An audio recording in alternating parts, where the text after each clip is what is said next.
በፊታቸው የምታደርገው ሥርዓት ይህ ነው። ዕብራዊ ባሪያ የገዛ እንደሆነ 6 ዓመት ያገልግል፣ በ7ኛው በከንቱ አርነት ይውጣ። ብቻውን መጥቶ እንደሆነ ብቻውን ይውጣ። ከሚስቱ ጋር መጥቶ እንደሆነ ሚስቱ ከእርሱ ጋር ትውጣ። ጌታው ሚስት አጋብቶት እንደሆነ ወንዶች ወይም ሴቶች ልጆች ብትወልድለት ሚስቱና ልጆቿ ለጌታው ይሁኑ፣ እርሱም ብቻውን ይውጣ። ባሪያውም ጌታዬን፣ ሚስቴን፣ ልጆቼንም እወዳለሁ፣ አርነት አልወጣም ብሎ ቢናገር ጌታው ወደ ፈራጆች ውሰደው፣ ወደ ደጁም ወደ መቃኑ አቅርቦ ጆሮውን በወስፌ ይብሳው፣ ለዘላለም ባሪያው ይሁን። ሰውም ሴት ልጁን ለባርነት ቢሸጥ ባሪያዎች እንደሚወጡ እርሷ አትውጣ። ጌታዋን ደስ ባታሰኘው በአዋጁ ይስደዳት። ስለ ናቃት ለሌላ ወገን ሰዎች ይሸጣት ዘንድ አይገባውም። ለልጁም ቢድራት ለሴት ልጆች የሚገባውን ያድርግላት። ከእርሷ ሌላም ቢያጋባው መኖዋን፣ ልብሷንም፣ ለምንጣፏም ተገቢውን ያጉድልባት። ይህንም 3 ነገር ባያደርግላት ያለ ገንዘብ በከንቱ ትውጣ። ሰውን ቢመታ ቢሞትም እርሱ ፈጽሞ ይገደል። ባይሸምቅበትም ነገር ግን እግዚአብሔር ድንገት በእጁ ቢጥለው የሚሸሽበትን ስፍራ እኔ አደርግልሃለሁ። ሰው ግን ቢደፍር ባልንጀራውን በተንኮል ቢገድለው እንዲሞት ከመሠዊያዬ አውጥተህ ውሰደው። አባቱን ወይም እናቱን የሚመታ ፈጽሞ ይገደል። ሰውን ሰርቆ ቢሸጥ ወይም በእጁ ቢገኝ እርሱ ፈጽሞ ይገደል። አባቱን ወይም እናቱን የሚሰድብ ፈጽሞ ይገደል። 2 ሰዎችም ቢጣሉ አንዱም ሌላውን በድንጋይ ወይም በጡጫ ቢመታ ያም ባይሞት ነገር ግን ታምሞ በአልጋው ላይ ቢተኛ ተነስቶ በምርኩዝ ወደ ሜዳ ቢወጣ የመታው ንጹሕ ነው።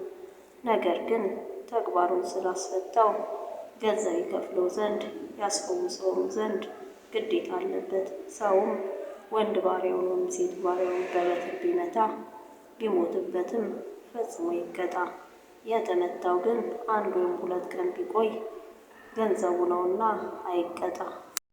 2 ሰዎች ቢጣሉ ያረገዘችንም ሴት ልጁን እስክትጨነገፍ ቢገፏት ባትጎዳ ግን የሴቲቱ ባል የጫነበትን ያህል ካሳ ይስጥ።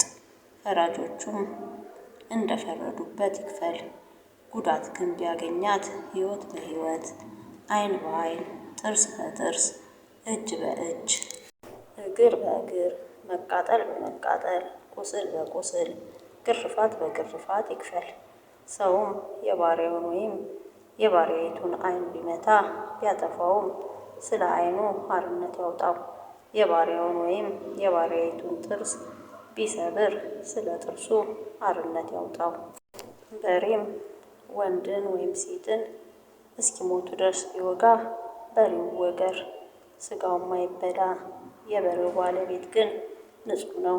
በሬው ግን አስቀድሞ ተዋጊ ቢሆን ሰዎችም ለባለቤቱ ቢመሰክሩለት ባይጠብቀውም ወንድንም ወይም ሴትን ቢገድል በሬው ይወገር፣ ባለቤቱ ደግሞ ይገደል።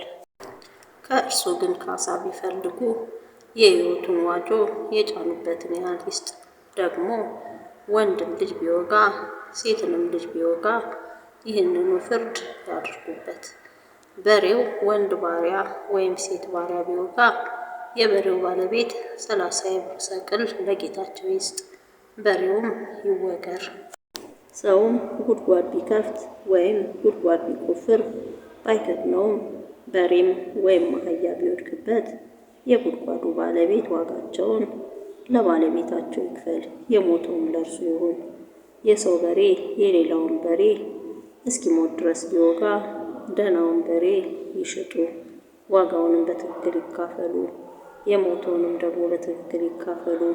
በሬውም አስቀድሞ ተዋጊ መሆኑ ቢታወቅ ባለቤቱን ባይጠብቀው በሬውን በበሬው ፈንታ ይስጥ፣ የሞተውም ለእርሱ ነው።